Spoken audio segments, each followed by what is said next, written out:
My fiancé said at his bridal shower, "I'm only marrying her because I'm tired of waiting for someone better." He didn't realize his mic was connected to the big speakers. I stepped forward and said, "Perfect. Then let's stop wasting your time."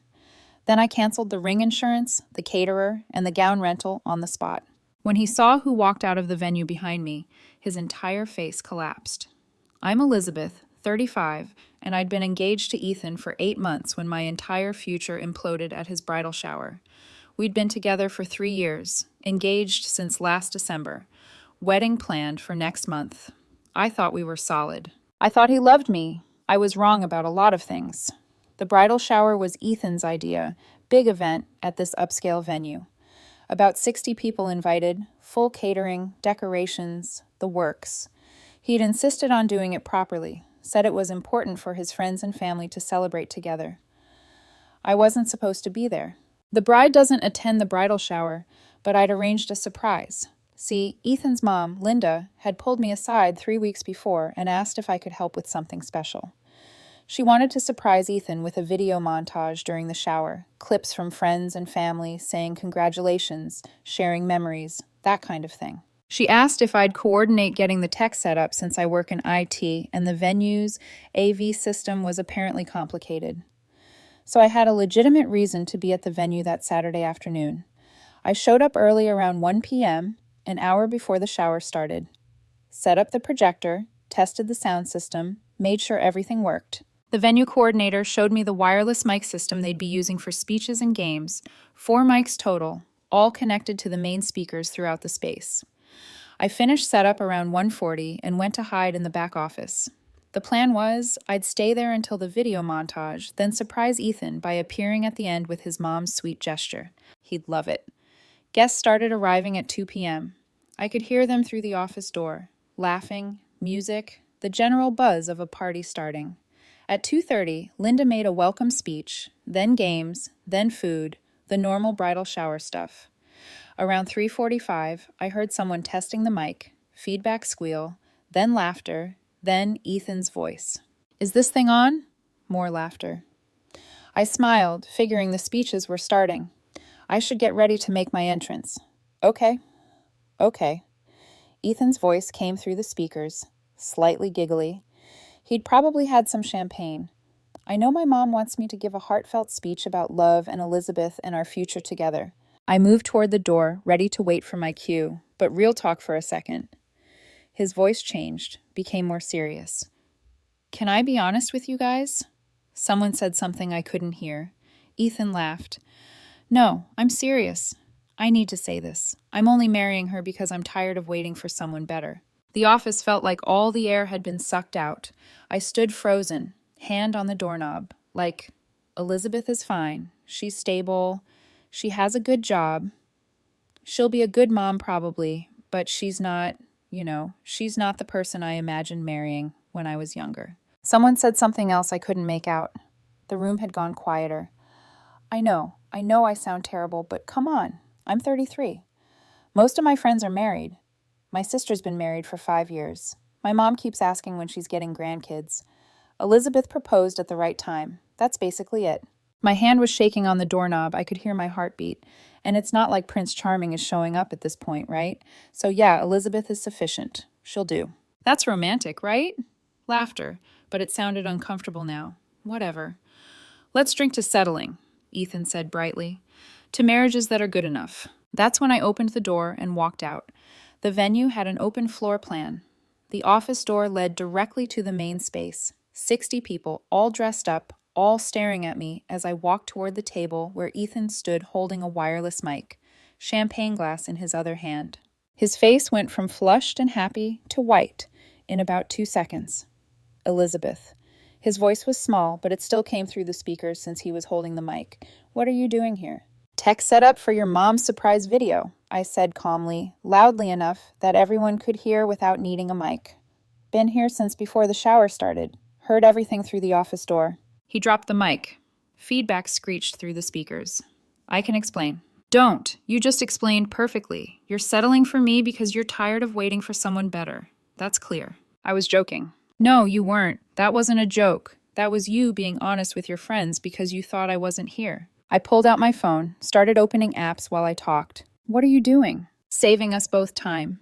You said you're tired of waiting. Perfect. Then let's stop wasting your time. I opened the insurance app, pulled up the ring insurance policy I'd taken out when we got engaged, canceled it. The confirmation email came through immediately. Next, the caterer.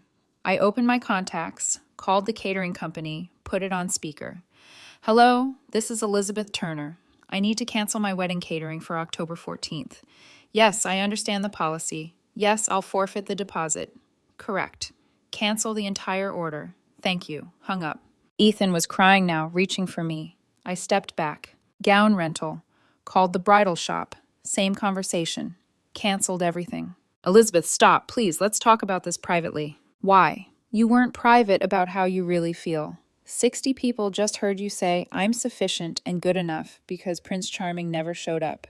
Why should I be private about ending this? His mom, Linda, stood up from her table. Elizabeth, honey, he didn't mean. Yes, he did. And you know what?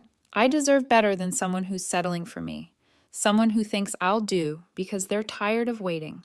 I deserve someone who's excited to marry me, who wants me, not just the stability I provide. I looked at Ethan one more time, mascara running, hands shaking, surrounded by shocked friends and family. Have a nice life. I hope you find someone better. I turned and walked toward the exit. Behind me, someone gasped. I heard Ethan say, "Oh my God," in a broken voice.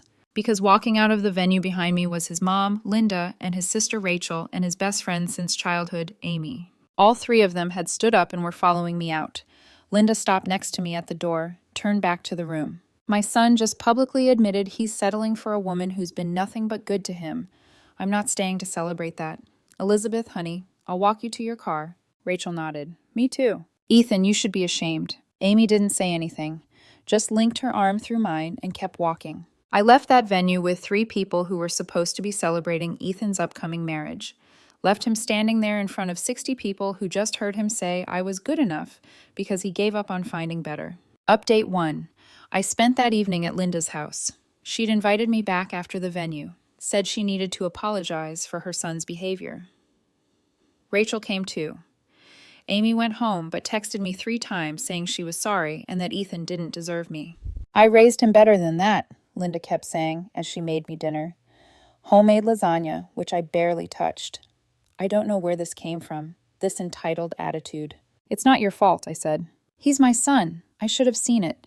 Should have said something when I noticed he was treating this wedding like a social obligation instead of a celebration of love. You noticed? Of course I noticed. Mother's intuition.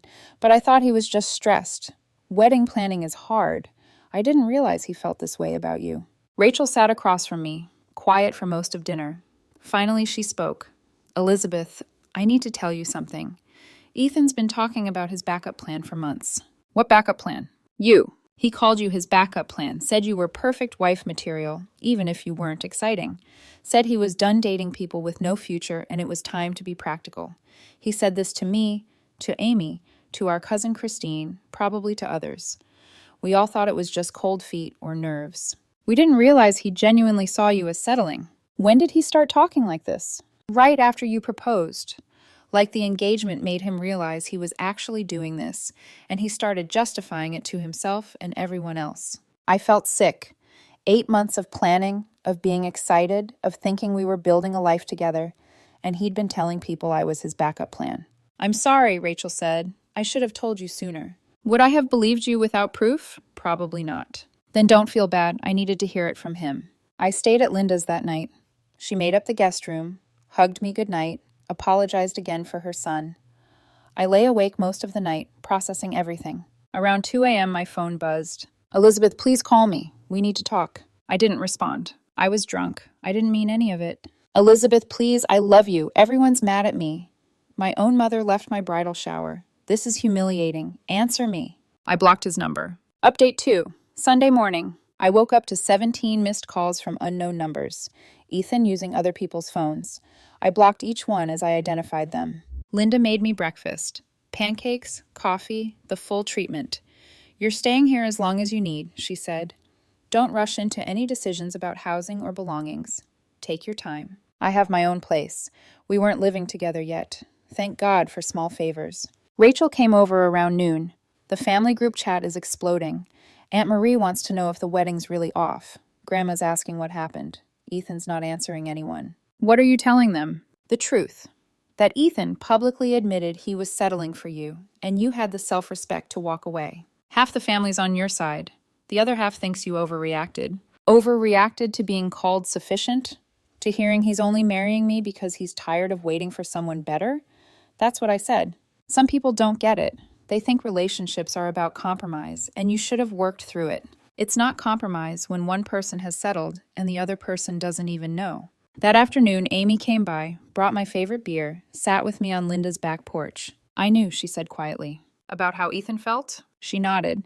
He told me months ago, after a friend's night, said you were perfect on paper and he'd be stupid not to marry you, but he wished there was more spark.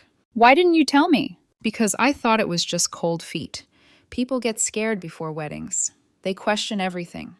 I thought once the wedding happened, once you were married, he'd realize what he had. But he wasn't questioning. He'd already decided I was good enough because nothing better came along. I know that now, and I'm so sorry I didn't say something. You deserve to know. We sat in silence for a while. Then Amy said, for what it's worth, the way you handled yesterday, that was badass. Most women would have cried and confronted him later. You called him out publicly, canceled everything while everyone watched, and walked out with dignity. Respect felt less like dignity, more like survival. Same thing sometimes. Update 3. Monday. I went back to work, tried to act normal, failed completely. My coworker Josh took one look at me and said, what happened? I told him, the bridal shower, the mic, everything. Jesus Christ, he said. What are you going to do about the wedding? It's canceled. I already started making calls. All of it. Josh shook his head. I'm sorry, but also, you dodged a bullet. Everyone keeps saying that because it's true. Better to find out now than after you're married, and he's still wishing he'd waited for someone better. I spent my lunch break making more cancellation calls. The venue, the photographer, the florist. Some were understanding, some were less. So I lost deposits on almost everything. About $8,000 total. Ethan had contributed maybe $2,000 to the wedding costs. I was fine eating the loss. That evening, Ethan's friend group started reaching out, not to apologize or check on me, to defend him. One message from Ethan's college friend Brian.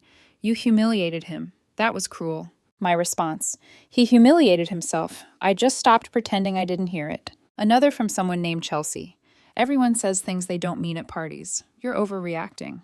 He said it into a microphone at his bridal shower, surrounded by his closest friends and family. That wasn't a slip. That was his truth. They stopped messaging after that. Wednesday, Ethan showed up at my office. Security called up to check if I wanted to see him. I said no. They escorted him out. He waited in the parking lot. I left through a side exit and went to my car a different way. Thursday, he sent a long email. I'm going to copy parts of it because it's important. Elizabeth, I need you to understand what happened. I was nervous at the shower. I'd had too much champagne. My friends were asking me if I was really ready to get married, and I panicked. I said things I didn't mean to make myself sound confident and in control, but I didn't mean any of it. You are not my backup plan. You are not someone I settled for. I love you. I want to marry you. That drunk version of me at the shower wasn't me. He was a scared version of me saying stupid things. Please let me fix this. Please give me a chance to prove I mean what I'm saying now, not what I said Saturday. I will do anything. Therapy, couples counseling, whatever you need.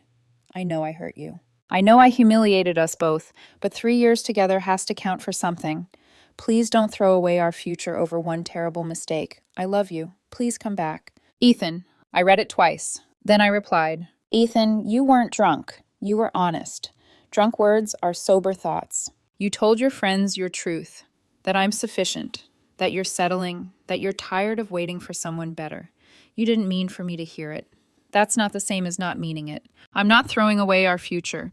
You threw it away the moment you decided I was good enough because Prince Charming never showed up. I'm just refusing to pick up the pieces of something you already broke. I hope you find what you're looking for, but it's not me. Not anymore. Elizabeth. He didn't respond. Final update. It's been 6 weeks. I'm doing okay.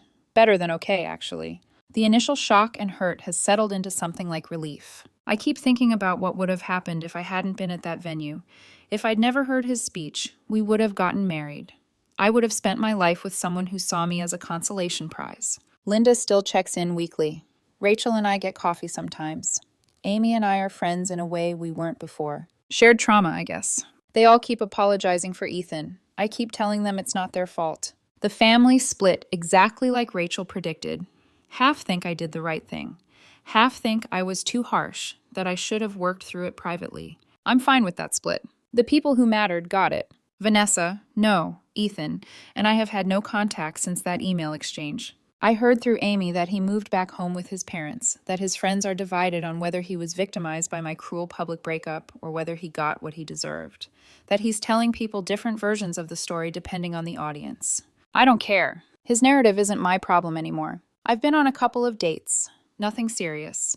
Just reminding myself what it feels like to be with someone who's excited to be there, not settling. It's a low bar, but apparently one Ethan couldn't clear. The wedding would have been this weekend, October 14th. Instead of getting married, I'm going hiking with Josh and some friends from work. We're making a weekend of it, celebrating my freedom. Josh keeps saying someone at work asked me yesterday if I have any regrets about how I handled it, about the public confrontation, the immediate cancellations, walking out with his family. I thought about it, really thought about it. No, I said he made his feelings public. I just responded in kind. And the people who mattered, his mom, his sister, his best friend, they understood immediately that what he said was wrong.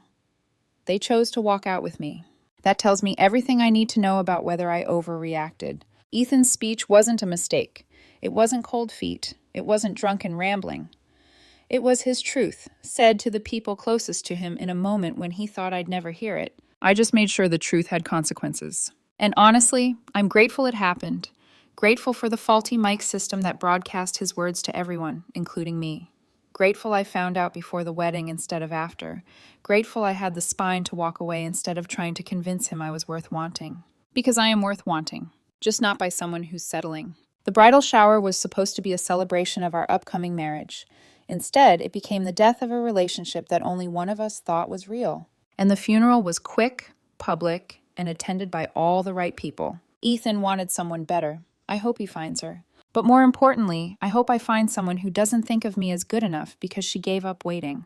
I hope I find someone who chooses me enthusiastically, not reluctantly. Until then, I'm fine being single. Better alone than sufficient.